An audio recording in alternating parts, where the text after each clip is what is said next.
I think we're just getting a few more people in the room, and then we can get started.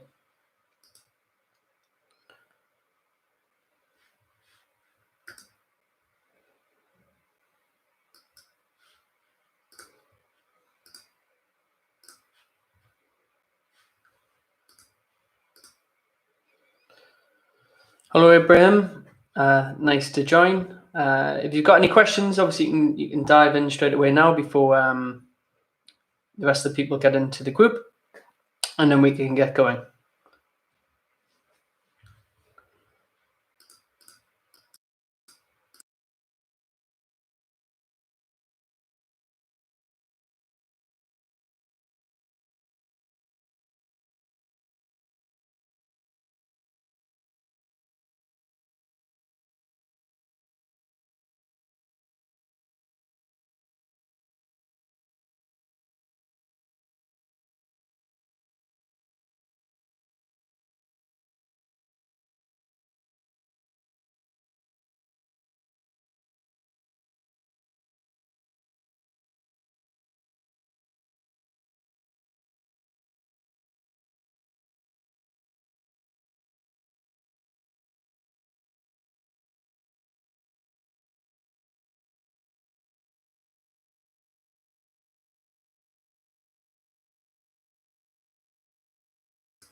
So, question from Mr. Endemite. Do you guys still have as much work as you did before the current crisis started?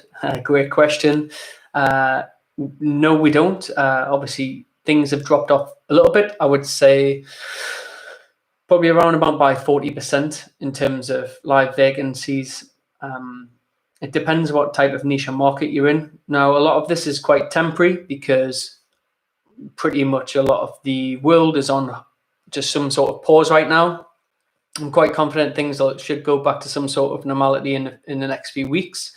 We have been trying to guide clients into interviewing remotely, onboarding remotely, and getting candidates started remotely. So it has had some impact, and that is to be expected in terms of how we planned for this over the next few weeks, but I'm confident things should pick back up again in the near future.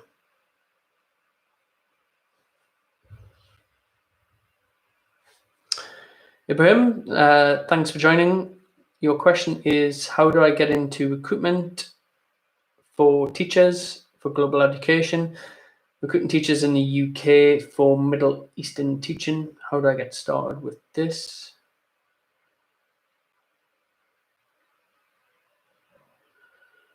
In terms of how you get started, what particularly,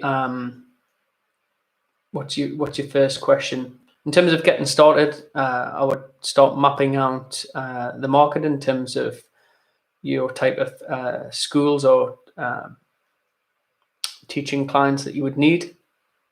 Speaking to candidates in the market, i.e. teachers within the industry, you need to drill down into, is there actually a need for Middle Eastern teaching in the UK? I'd imagine there is, because that's what you have maybe found in the market. And then it would be a case of mapping out your clients and mapping out your candidates, and then doing some automated reach out campaigns along with one-to-one messages. Do I approach schools first to find jobs? Ideally, yes. Obviously, you've got two strategies. You could do an agency at the start, which is called like an MPC, which is most placeable candidates. So i.e. if you get a really good teacher in your case, and you can market those on to a range of schools and sell that candidate in. It's a little bit of an old school way of doing things. The ideal approach would be, yes, to approach different schools, find what jobs, where is the need? So where is there a demand? Where is their pain point? What are they struggling to fill at the moment? So that's the key thing that you want to look for, Abraham, in terms of when you approach the schools, find out what actual vacancies they have. So you may find that there might not be Middle Eastern teachers in demand, or there might be. So theory is one thing, going to market and actually testing it is another. I can see quite a few people joining in the live chat now, which is brilliant. I know I'll give everyone pretty much 10 minutes short notice. This is the first time we've done a YouTube live. Normally, obviously, the pre-recorded videos. I'm going to try and do a little bit more of this over the coming weeks, just to give as much value as I can to the channel. But I will try and give a little bit more notice next time, and so we can have a bit of a set procedure. So, Kowal Ganguly, do you think we should reach out to clients, let them know we are available? Do you think we should offer COVID-19 special pricing at this current time to clients? What type of market are you in, Kowal, and whereabouts are you located? And I can probably give you get some more context on that. But yes, COVID-19, in terms of special pricing, there's a variety of ways you could do that. You could spread out the payment plan over the next 6 months, which could be a good idea. So say if you've got a $6,000 fee, $10,000 fee, you could spread it out over 6 months to help that client with cash flow. As long as you've got a nimble, lean agency, your profit should be within the 30-40% mark at least. So you should be able to afford to spread those payments out. All I would advise on the initial payment coming in, make sure that covers your costs so you're not actually in deficit or debt by making that placement, and then spread the rest of the profit out over the coming months. Could be a great opportunity for you to offer something unique and different and give more value to your client audience as well. Because in these times of uncertainty, they will remember you for that. So that's really important. So yeah, so Cole's come back, tech recruitment mainly, and digital marketing in Canada, US, and UK. Okay, great stuff. So I've got a good understanding of that market because we're in that ourselves in terms of tech recruitment across the UK, and we do a little bit of it in the US. So tech recruitment, great industry to be in, even though now obviously everything's on pause a little bit. A lot of these tech companies will be hiring again, and the candidates are so high in demand. You could spin it with the client and say, like, if you hire your talent now, you're going to beat the curve, because these clients need to move quick when there's some good candidates around in the market now. When everything gets back to some sort of normality and all of that investment drips in from the likes of the US, UK, in Canada, billions and billions of dollars and pounds, it's the clients that can adapt in the way of remote onboarding and remote interviewing. Even if you can set some interviews up for when you come back in a few weeks, that could be a good option. But yeah, this is the time to really give clients some love, more attention, asking about the pain points. What are they going to be doing when things go back in terms of the office? What are going to be their struggles and pain points? These are the times you could actually really get to know your clients. So hopefully that answers your question a little bit well. Let me know if you've got any more questions. Jacko Swanpool. Hi, Jacko. Thanks for joining the live. Could you explain how you set up a virtual assistant program? What functions do they take off your plate? Good question. I've actually posted a video, I think, in the past around building a virtual team. You could get a range of things. So I would start off with your low value tasks first, Jacko. So that might be administration work in terms of in recruitment, whether it's shortlisting candidates, emailing out candidates in bulk, managing your LinkedIn profile, managing your emails, a range of things really. Your CRM system, building data sets. What type of functions, Jacko, do you have currently that you are overwhelmed with is probably the key thing. Write those down and start to step by step take them off your plate into your VA. Got a question here. Is the healthcare industry good? I want to start in recruitment. Some parts of the healthcare industry are obviously very good, depending on what location in the world you're looking at. If you want to start recruitment, like I said before, now is the time to do it. Never, ever been a better time to invest in personal development, invest in your personal growth, and literally take the risk and go for it. Because when there's been chaos comes new order.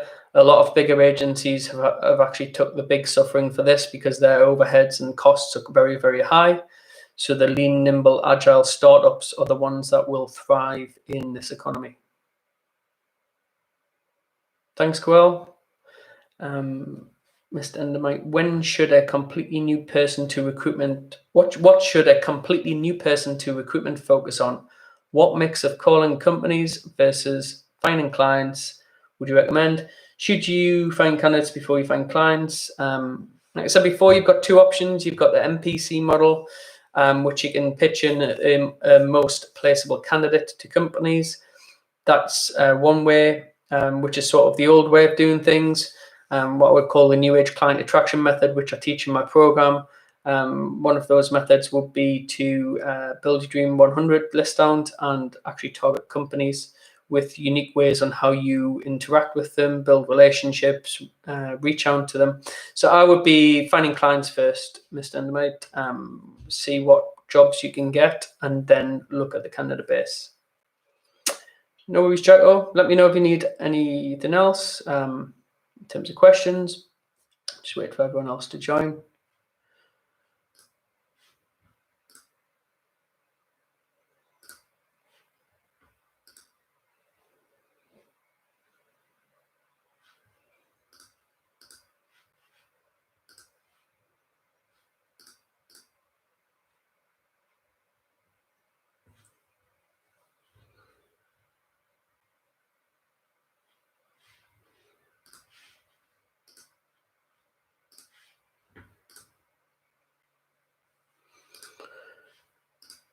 No problem. If anyone else has got any questions, feel free to go ahead. In terms of like these times as well, I think it's important for everyone to understand this is a time to really improve your life as well. And obviously, if we have the right type of positive mindset in terms of what I've done, so maybe I could go into that a little bit more around. I blocked out any news and media, especially the last 4 weeks. So I really don't know specifically what's going on in terms of the COVID and the pandemic at the minute. I heard just through a third party, obviously, that it's been extended for 3 weeks for us in the UK. That's all I needed to know. So I've been surrounding myself with positivity all of the time, positive thoughts. I've been currently reading a book called by Seneca, one of the Stoics, and that's a really good read. This time you should not be wasting watching too much TV, being bored. You should not be bored, because these are the times that you can work on yourself, whether that's your inner self or work on knowledge around how to start or launch a business. Work on some skills that you've always wanted to do. Spend that time on self-reflection. Spend some time on giving out gratitude, meditation. I really have enjoyed this time working from home. This is our 5th week as an agency working from home, and I've probably worked more than ever before, but also had the breaks that I need in terms of throughout the day and having a good set morning routine. Ibrahim, what sectors are best for recruitment? What are common pitfalls with recruitment? Best sectors for recruitment. Obviously, the ones that I know are the technology. I like technology, financial, are good. I suppose teaching at some point, because someone asked the question there. I'm sure that's going to be still quite hot. Healthcare is obviously going to be hot. There's going to be quite a few. I think in and around, like in these times when things go back to normality, a lot of companies are going to be getting a lot of money flooded down. A lot of businesses are suffering, unfortunately, as well.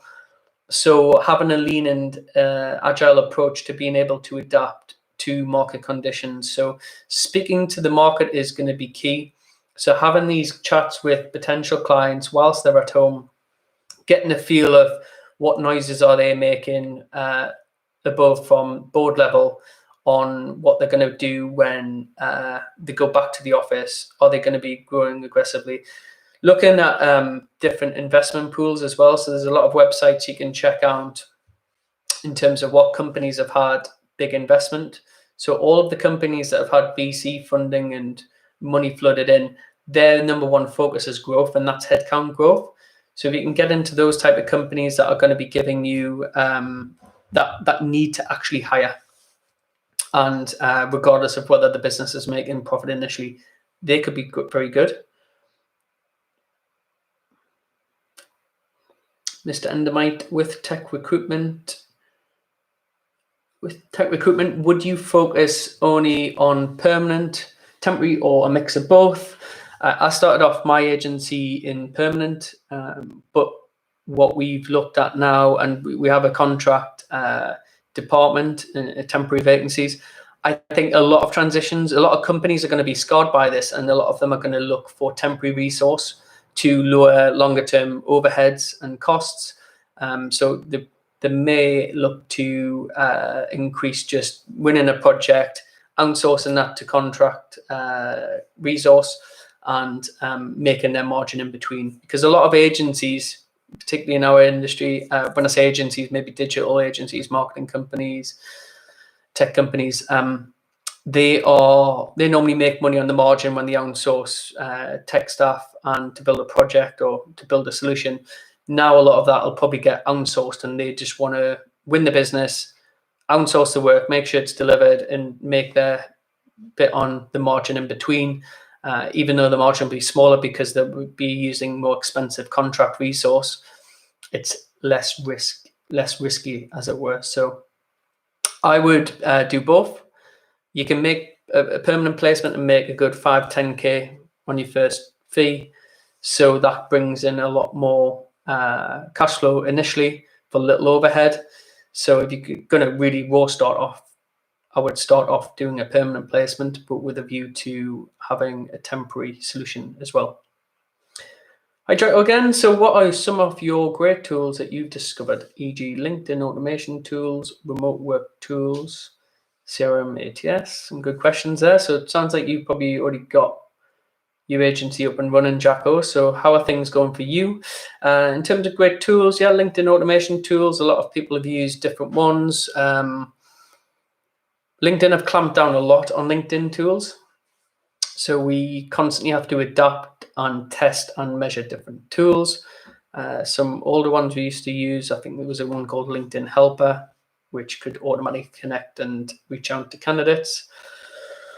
What I would recommend is just real conversations with your market. So if you can drill down really on your market, Jacko, and you've got, say, 1,000 companies that you could target and 5,000 candidates within that pool, you just want to be constantly connecting, reaching out, having conversations with your market for that. Remote work tools I have recommended in the past. Time Doctor is one that you can track the time for your virtual assistants, and they can log on there and put on what project they're doing. There's screenshot software on there, and they can access the payroll. In terms of paying employees, like virtual team, we use TransferWise, really cheap in terms of the conversion rates. It doesn't cost us too much to do that. ATS, I've got a couple. The CRM system we use at the moment is called Vincere, Vincere. We've got another cool tool in ATS that we use as well. But yeah, for the remote working tools, if you are just getting started on a VA, I'd recommend using the sites like upwork.com.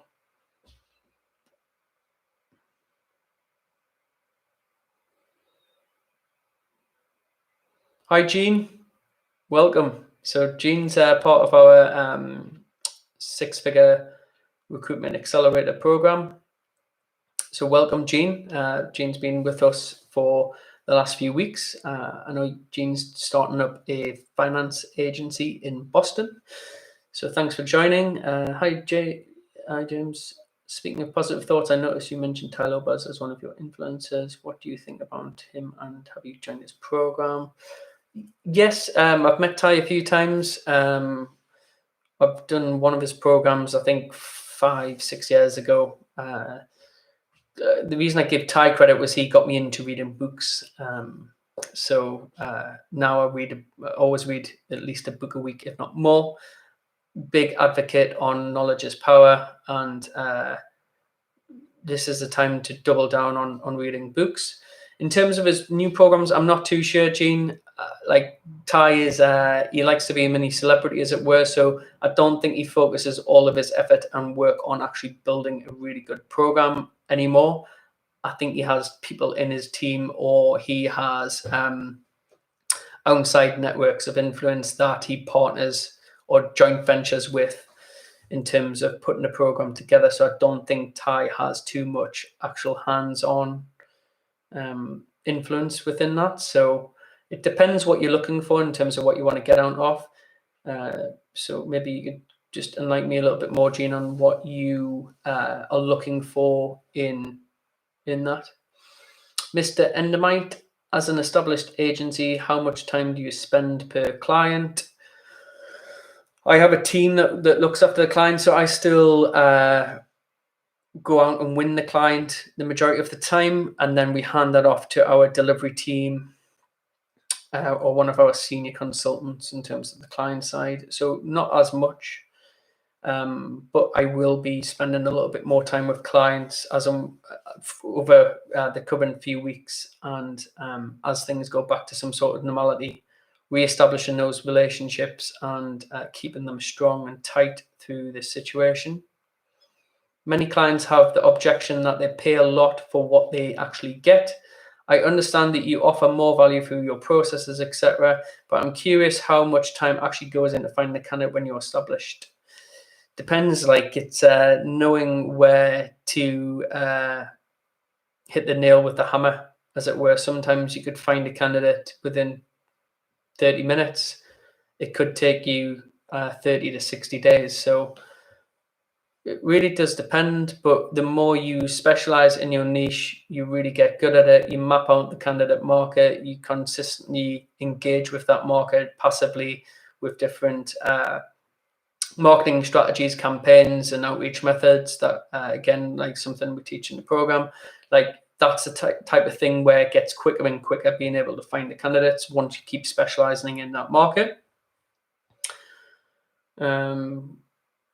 So yeah, it does depend on what market you're in and how long you stay in that market to get that. I'm just trying to think for you, Jacko, if you're still on live. I'm trying to think of other tools. Is there anything particular for you, Jacko, that you are struggling with at the moment and I can help you out with? Just let me know and pop it into the chat.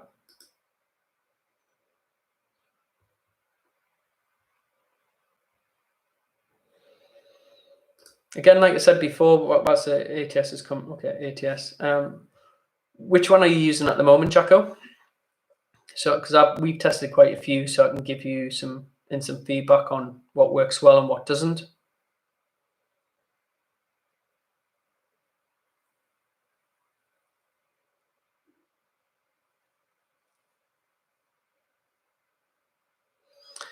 One of the things around mindset as well, whilst we were on that subject previously, was if you're ever going to change your own personal or financial circumstances from one level to the next, what gets you from where you've got to now to get to either a 6-figure agency and a 7-figure agency?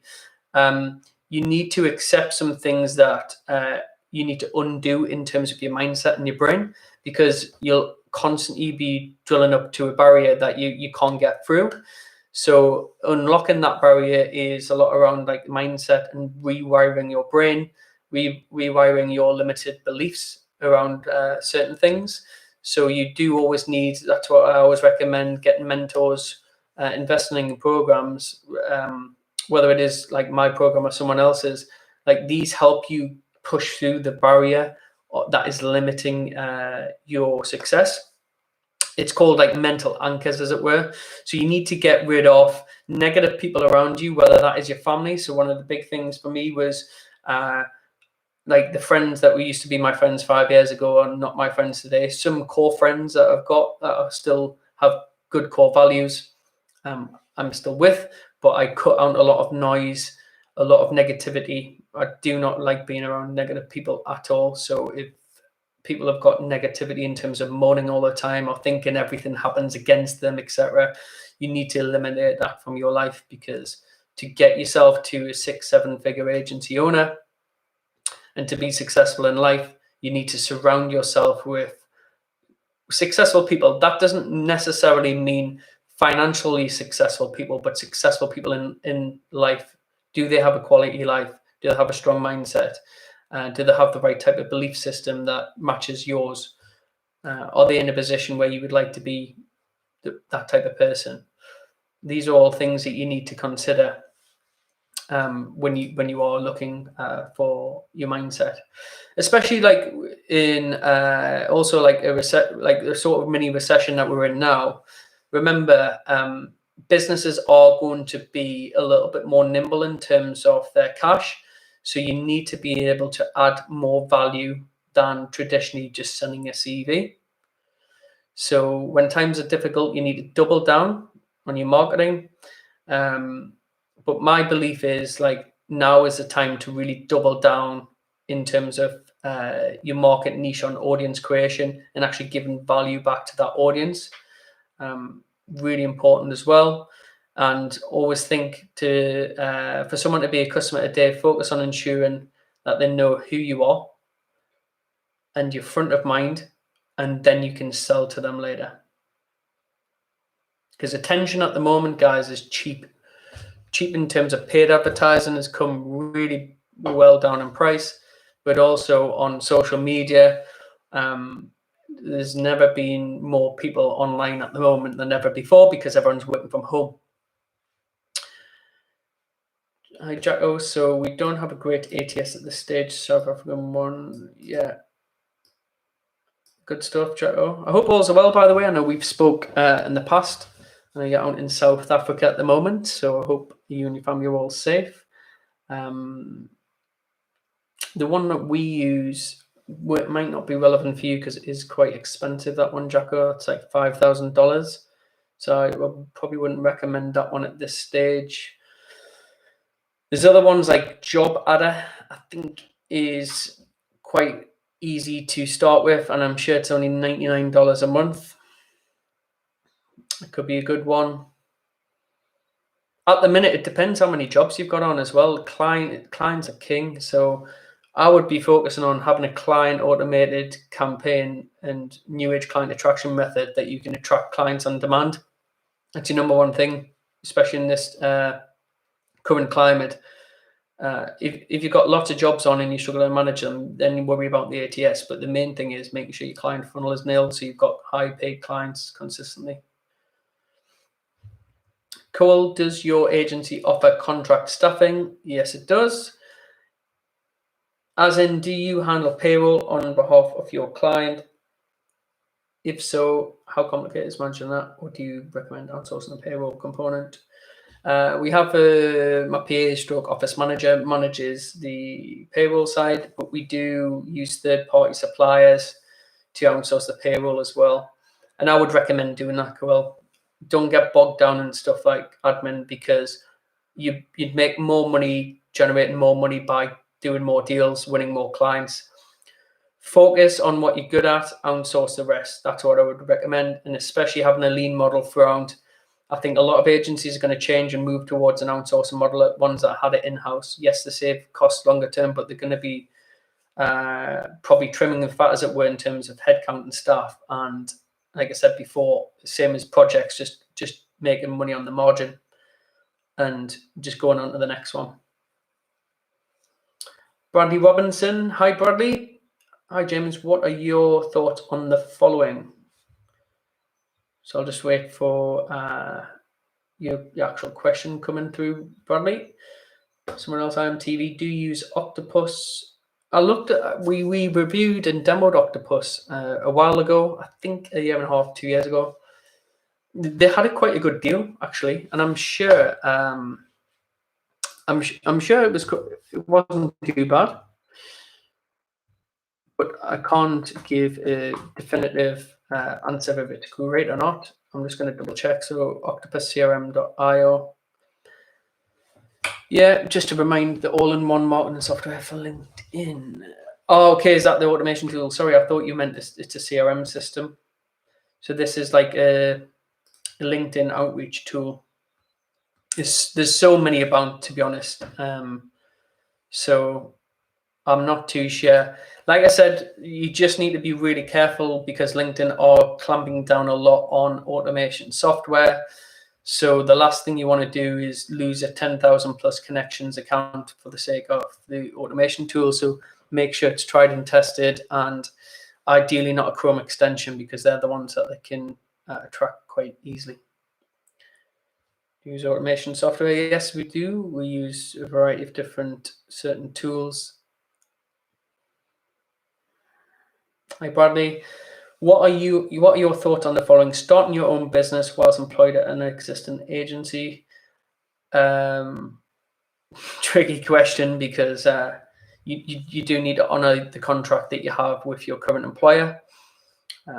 I, for one, wouldn't be happy if one of my members of staff decided to start their own agency whilst being employed. However, personal development, it depends on your current situation, Bradley. Have you been put on furlough at the moment? I know a lot of agency workers have. If you have been put on furlough, technically you're not sort of working for them, so you could sort of work on your own personal development and start building a system, start learning in terms of whether you're learning on a course on how to set up your agency and get your agency to six figures and build the pillars that you need to in order for you to have a successful agency. But it depends on the current situation. But if you are working from home and you're actually employed, then, like I said, you need to honour the contract or just hand your notice in and leave. Because if you're considering doing it now is the time. If you're not going to do it now, you're never going to do it because there's never, ever been a better time. And I know I keep drawing that will never been a better time to actually start for yourself. No problem, Cole. Thanks again. I don't know if, Coel, you mentioned where you're from. I'd love to know where your agency is based. Yeah, but going back onto the mindset whilst the questions are coming in, having a strong mindset in terms of getting rid of the mental anchors that you've been stuck towards in your current situation. You need to eliminate those in terms of getting rid of people around you that are negative. One of the tricks I do, if it is family or close friends that you can't get rid of, is just changing the conversation. I always change a conversation. It's better than prolonging a conversation about that's either degrading someone or it's a conversation about the news or negative things. I always just come in and change the conversation and try and just deflect as much as possible. One of the key things as well is saying no a lot of the time. So saying no is better than saying yes to something you don't want to do, or someone you don't want to see. So I was learn instead of saying yes just to please people, I say no a lot of the time. And you see that a lot of successful people are big at saying no because time is precious. So you always want to make sure you're protecting yourself with that. No problem, IMTV. Thanks for answering my questions. So cool. I'll stay on for a couple more minutes and hopefully I've answered all of your questions. Hopefully you found it useful. And I'm hopefully going to be doing more of these in the near future.